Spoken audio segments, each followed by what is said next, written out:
Hello everybody, this is Fernando for the latest Cryptids and Monsters of the Week video.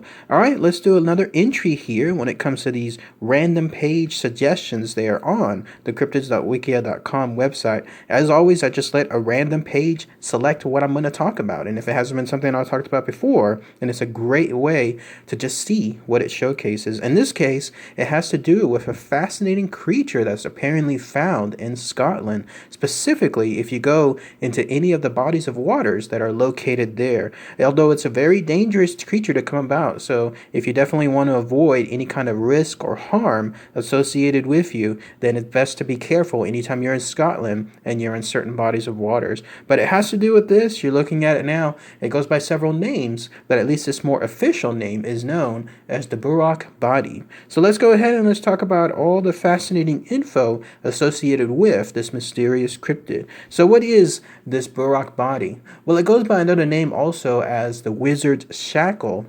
Goes to show how long it's been in Scotland if you're talking about wizards when it comes to that type of name. But it's found there in Scotland in parts of waters, either small or large. There doesn't seem to be any specific name, like let's say a location that you'll find it exactly. Like most other creatures of the world, just seems to be scattered about through multiple parts, multiple environments. So it's definitely a creature that's made its home or its habitat just nondescriptly. So that's why I mentioned earlier, you have to be really, really careful, because considering if you find a body of water anywhere in Scotland, there's a good chance that it could be there as well. As far as its physical characteristics, think of it just like a large black leech, and you're looking at several pictures of it here now. Size of it can vary. Apparently it's more on the size of a small eel, and on the larger size, it's around 4 to 6 feet in length. But essentially, it's just one large black leech that's made out of pure muscle. Very important, because I'll talk about that more here in a minute, but it's long and slithery, and it has these 9 eyes that it apparently uses to a great effect when it's down there in the water. And so these eyes apparently are on top of its head, which is great and perfect for the way it hunts, and then the rest of it is just smooth and shiny and slick. So again, think of it just like an eel or some kind of other type of aquatic creature similar to it, just longer in size, just made out of pure muscle. And then here's what you're dealing with when it comes to the Burach Bhadi. Now, the reason why it's important to note that it's made out of pure muscle is because of the way it hunts. This is how deadly it is. It basically parks itself alongside bodies of waters towards the edge. It uses its body, especially its black color, to hide and camouflage itself perfectly, which makes sense, because when you're in a body of water,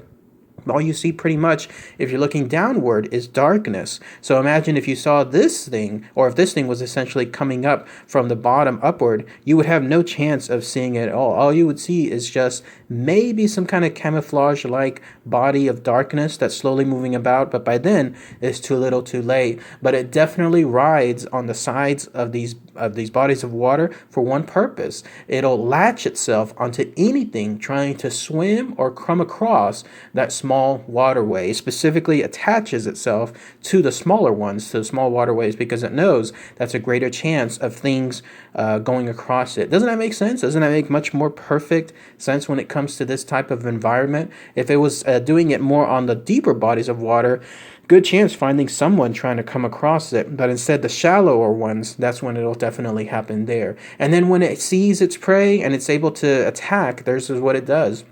It uses its large mass of muscle to just basically wrap itself around this whoever is coming across. More than likely, it'll be a horse or the type of 4-legged animal that it attaches itself to. And this is how strong it is. Not only can it anchor itself to the bottom at the same time when it attaches itself to its prey, but it'll then start dragging whatever this poor creature was right there into the water to then drown it. That's how powerful it is. You have to think about it just for 1 minute, just to realize just how much strength that is. Because not only is it fighting against the water, not only is it fighting against leverage when it comes to attaching itself to the sea or whatever type of land it's on underwater, but it also happens to have its prey fighting for its life, trying to make sure that it gets out of its grip. But it's too late. By that point, this creature, this wizard shackle, is able to just drag the creature down, able to drag the animal down, and then it drowns it, and then it utilizes is actually some kind of almost suction-like cup to be able to drain the body of its blood. So whatever it feeds on, it definitely enjoys blood when it comes to any of the creatures or animals that comes around. And so that's how it essentially feeds. And you'll know you're in the area of a Burach Bhadi, especially if you find a bunch of bodies there, a bunch of carcasses from animals that happen to be sucked from their blood, like completely just bone dry when it comes to all of their blood gone. Now, where it comes to being dangerous for humans is this. Obviously, whenever you're crossing in this case, a small body of water, and you happen to be on a horse, there's a chance that as this horse is being dragged down by this wizard shackle, that you're going to be on it. And when that happens, if you're not careful enough, then this thing will actually wrap its body around you, because it mainly attacks legs. Again, that makes perfect sense. It'll attack the leg of a horse or whatever type of four-legged animal that comes across its way.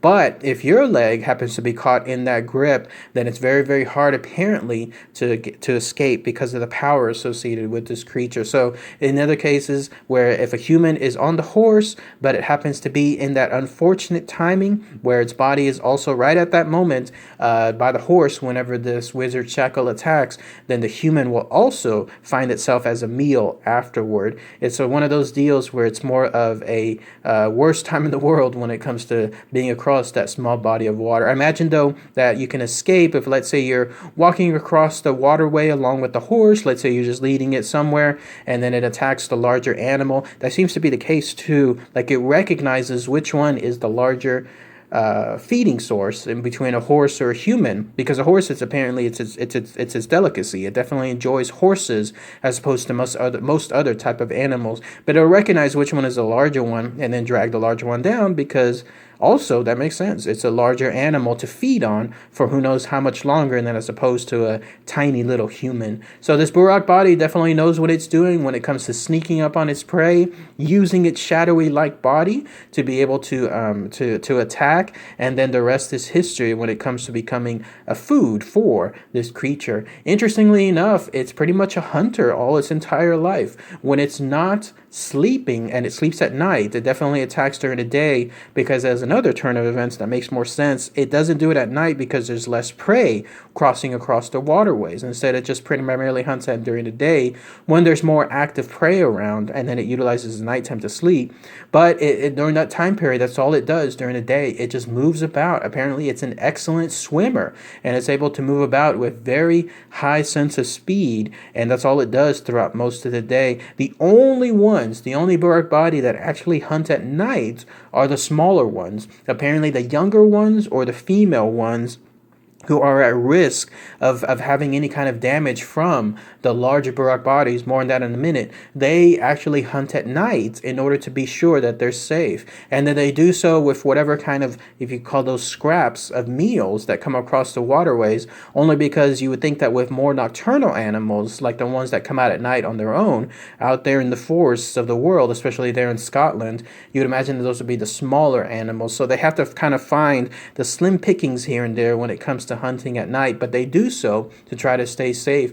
The reason for it is this. Apparently, if the Burach Bhadi, whatever body of or family of Burach Bhadis are there, if they find themselves actually with scarce food around, let's say they haven't seen any kind of prey come across their waterways for who knows how long, then they'll actually start attacking each other. They'll actually eat each other too. They're cannibals. They'll start attacking especially the younger ones, the smaller ones, and then they'll start feeding on them, only because in their weird world, in their evolutionary world, it's survival of the fittest. So anything involving these creatures, if you happen to be one of the smaller ones there, then good luck to you when it comes to these Burach Bhadis, because these Burach Bhadis will absolutely attack any of their smaller ones if they don't find any other fish around or any kind of other prey around too. Plus, I read somewhere that they actually do eat on smaller animals too. Like if they see fish around or other type of aquatic animals that just happen to be any kind of food, then they're able to do so. They consider it prey, and then they'll eat it there too. But what do you guys think as far as this wizard's shackle, this Burach Bhadi? Again, definitely a creature you don't want to come across when it comes to these waterways there in Scotland.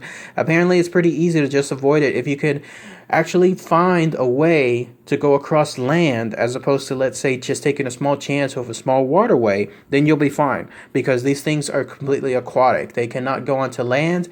As far as I can tell, I couldn't read anywhere other than apparently mating. It only mates on land, but I don't think it does it, like, let's say, out in the wide open, as opposed to, let's say, right close by to the waterways. But otherwise, if you're in the regular forest, or if you happen to find a bridge or a piece of land, a piece of sand, whatever that you can just move across, you'll be fine. But if you see any kind of bodies of water there, then just be on the lookout for any larger black masses that just happen to be moving about. You think that there'll be a small school of fish, but that's what it wants to fool you. And then too little too late, this Burach Bhadi will then attach itself to you or whatever you're riding on, and you have to be very, very careful at that point. But if anyone has any more info, anything else I might have missed, anybody there from the Scotland area who happens to know where these things are located specifically, maybe a larger body of land or water that's there too, please post those comments below. You know how much I love very much exact locations when it comes to cryptids. So, all right, everyone. Thanks again as always. Take care.